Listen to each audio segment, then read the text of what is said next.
a kind of zeal both to the prince and Claudio, as, in love of your brother's honour, who hath made this match, and his friend's reputation, who is thus like to be cozened with the semblance of a maid, that you have discovered thus. They will scarcely believe this without trial. Offer them instances, which shall bear no less likelihood than to see me at her chamber window, hear me call Margaret Hero, hear Margaret term me Claudio, and bring them to see this the very night before the intended wedding.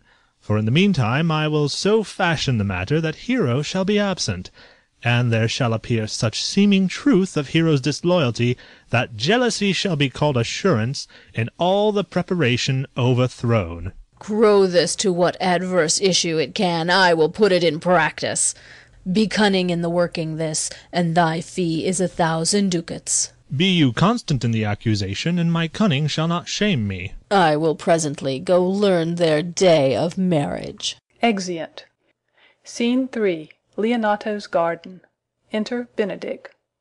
Boy, Enter a boy. Signor, in my chamber window lies a book. Bring it hither to me in the orchard.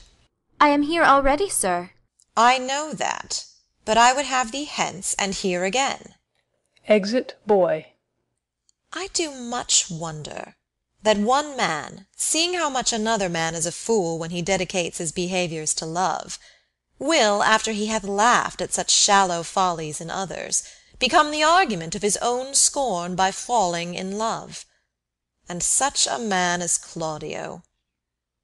I have known when there was no music with him but the drum and the fife, and now had he rather hear the tabor and the pipe.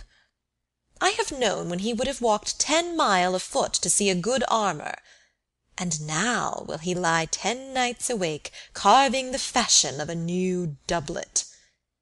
He was wont to speak plain and to the purpose, like an honest man and a soldier. And now is he turned orthography. His words are a very fantastical banquet, just so many strange dishes. May I be so converted, and see with these eyes? I cannot tell. I think not. I will not be sworn but love may transform me to an oyster. But I'll take my oath on it, till he have made an oyster of me, he shall never make me such a fool. One woman is fair, yet I am well. Another is wise, yet I am well. Another virtuous, yet I am well. But till all graces be in one woman shall not come in my grace. Rich she shall be, that's certain. Wise, or I'll none. Virtuous, or I'll never cheapen her.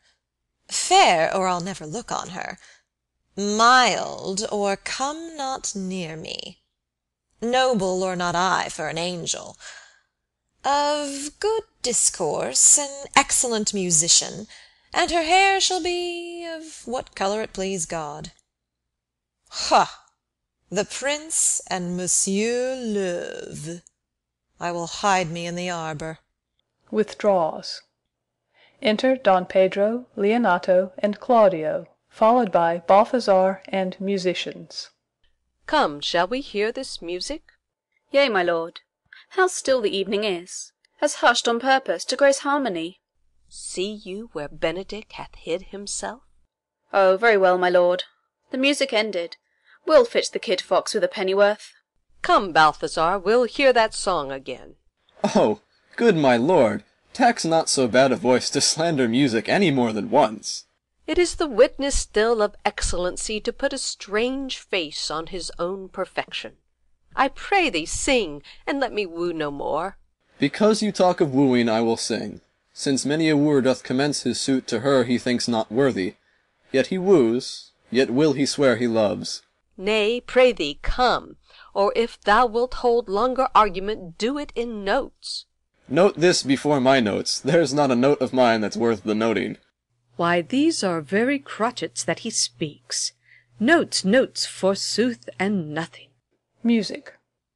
Oh, now, divine air, now is his soul ravished. Is it not strange that sheep's guts should hale souls out of men's bodies? Well, a horn for my money when all's done. Balthazar sings. Sigh no more, ladies, sigh no more. Men were deceivers ever. 1 foot in sea, and 1 on shore, to 1 thing constant never. Then sigh not so, but let them go, and be you blithe and bonny, converting all your sounds of woe into hey nonny nonny. Sing no more ditties, sing no more of dumps so dull and heavy. The fraud of men was ever so, since summer first was leavy. Then sigh not so, but let them go, and be you blithe and bonny, converting all your sounds of woe into hey nonny nonny. By my troth, a good song. And an ill singer, my lord. Ha! No, no, faith, thou sing'st well enough for a shift. Aside. An he had been a dog that should have howled thus, they would have hanged him. And I pray God his bad voice bode no mischief. I had as lief have heard the night raven, come what plague could have come after it. Yea, marry, dost thou hear, Balthazar? I pray thee get us some excellent music, for to-morrow night we would have it at the Lady Hero's chamber window. The best I can, my lord. Do so. Farewell. Exeunt Balthazar and musicians. Come hither, Leonato. What was it you told me of to-day, that your niece Beatrice was in love with Signor Benedick? Oh, ay. Aside to Don Pedro. Stalk on, the fowl sits. I did never think that lady would have loved any man. No, nor I neither. But most wonderful that she should so dote on Signor Benedick, whom she hath in all outward behaviours seemed ever to abhor. Aside. Is't possible? Sits the wind in that corner? By my troth, my lord, I cannot tell what to think of it, but that she loves him with an enraged affection. It is past the infinite of thought. May be she doth but counterfeit. Faith, like enough. O God! Counterfeit! There was never counterfeit of passion came so near the life of passion as she discovers it. Why, what effects of passion shows she? Aside. Bait the hook well, this fish will bite. What effects, my lord? She will sit you. You heard my daughter tell you how. She did indeed. How now, I pray you? You amaze me. I would have thought her spirit had been invincible against all assaults of affection. I would have sworn it had, my lord, especially against Benedick. Aside. I should think this a gull, but that the white-bearded fellow speaks it. Knavery cannot, sure, hide itself in such reverence. Aside. He hath taken the infection. Hold it up. Hath she made her affection known to Benedick? No, and swears she never will. That's her torment. 'Tis true indeed. So your daughter says, shall I, says she, that has so often counted him with scorn, write to him that I love him?